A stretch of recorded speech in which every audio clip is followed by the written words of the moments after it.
Yes, you read the title correctly. Bhagavad Gita does say that you need to go beyond the Vedas, and Vedas is not something which is the supreme.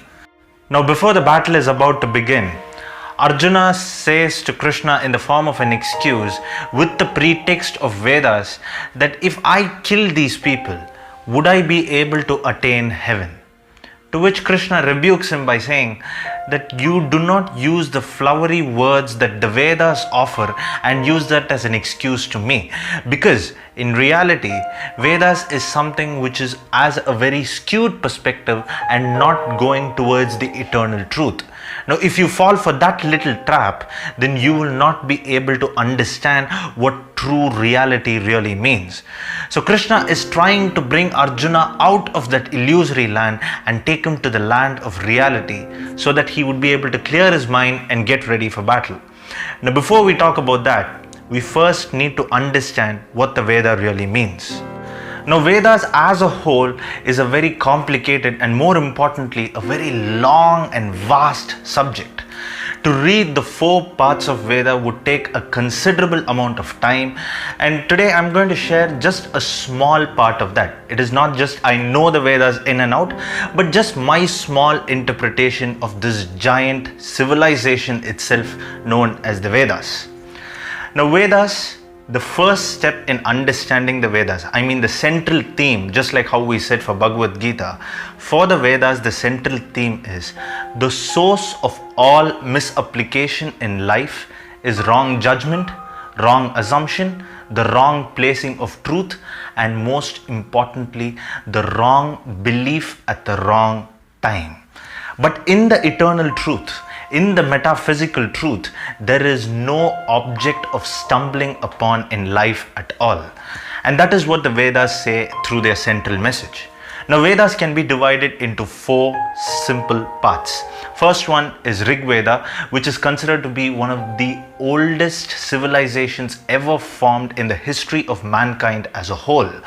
Now, Rig Veda is something which is more scientific because it talks about the 5 forces of nature and how we need to worship something that is beyond human control. Now, if you take a look at Egyptian culture, they worship the sun god and perceive the sun god to be the supreme. More or less, that is what the Vedas say too. Because in Vedas, it is believed that anything that is beyond human power, such as a sun god, such as a rain god, all these things are beyond our control. And those things deserve to be worshipped as they are somewhat supreme in their own right. So Rig Veda talks about hymns about these forces of nature and how we need to perceive those forces, and more importantly, look at those forces in a way that they are the supreme. Now, the second and third Vedas is where the Bhagavad Gita starts to have a difference of opinion. Yajur Veda and Sama Veda.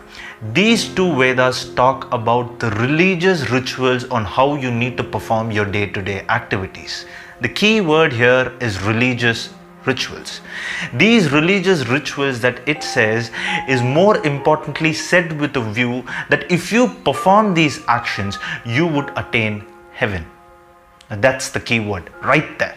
If you perform these actions, you would attain heaven. And Bhagavad Gita disagrees with that point completely. Because in those 2 Vedas, it is said that there are certain stringent rules that a human being must follow religiously. Now, the problem that Bhagavad Gita has with these religious rituals is it gives you a false sense of hope in life, such as you start believing in superstitions or maybe some sort of blind belief where you feel that if this particular thing does not happen, then my life will not go well. It is okay if it is something like if you miss your morning cup of coffee, you would feel dumb for the whole day, but this is not something like that. This is something more than that itself. This is something where you feel that your entire life goes with the way how your rituals happen in your day-to-day morning rituals. Now, the final stage of Vedas known as Atharva Veda. Now, this stage of Veda is backed by many people by saying it is very supernatural in nature. But however, in reality, this Vedas is highly scientific, and the Bhagavad Gita does not talk about this part at all. Now, here in the books, it is given as Atharva Veda focuses on mantras and many sort of sorcerers, prayers, and everything to eliminate all sorts of bad energies in life. But if we take the scientific approach for it, it is nothing but a repeated form of affirmations with the belief in mind that these affirmations will work. Now, for example, if you're saying one particular mantra, and if you believe within that mantra is said for this righteous purpose, and your body, mind, and soul is aligned with that particular mantra, what happens is, without you yourself knowing, you start to believe that this mantra is something different from everything in life. So now when a person like this chants one mantra with this amount of belief, with this amount of focus, and for the right cause, it seems alien and unbelievable to the normal people. Now, these are the 4 Vedas that is normally constituted in the Indian Veda system. Now, in Bhagavad Gita, it goes in search of the metaphysical truth that there is something that is beyond all human intelligence that exists, and we have to use that intelligence to release it and go towards that place. But the Vedas is intent on using that intelligence to go to a place which is not constant. It is forever changing. As I said in my earlier video, the Vedas says that Brahman is the supreme, but in reality, the Bhagavad Gita says Brahman does not exist in time, but time exists in Brahman. That is the same concept that the Bhagavad Gita follows throughout.